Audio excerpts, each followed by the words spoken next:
Welcome! In this video, I'll guide you through how to fill out and submit a gaming prescribed premises license application using the GMIS system. Let's get started.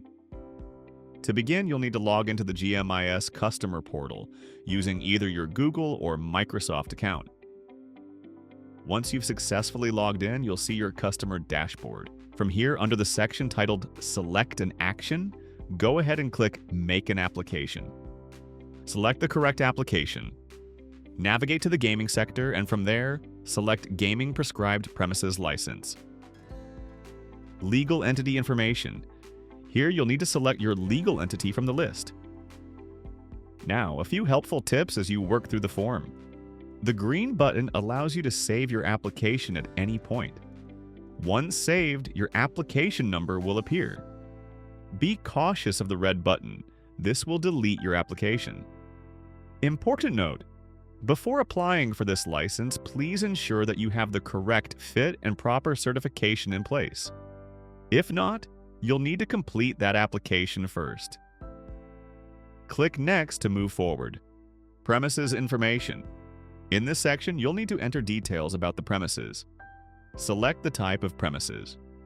Enter the name of the premises, the name of the operator, and the full address.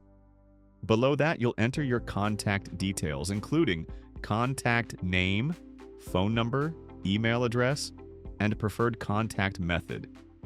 You can also select the Use My Information button to autofill your contact info if you've submitted an application before. Save and click Next to move forward. Questions section. Here, simply answer all the questions provided in this section. Read carefully and respond accurately, and click Next to proceed.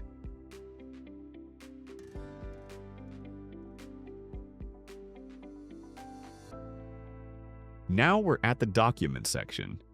Under Attachment Types, you'll notice a tick mark beside each document that is required for your application. Now, to upload a document, click on the plus icon under the Uploads column. To remove a document, check the box beside it and click the small Delete icon. Once your documents are uploaded, click Next to continue. At this stage, you'll reach the application summary. Click Get Payment Advice. You'll use this to make your payment at the tax office TAJ. Now that everything is in order, check the Declaration checkbox and click Submit to finalize your application. And that's it. Thank you so much for watching, and if you need help at any point, feel free to reach out to our support team.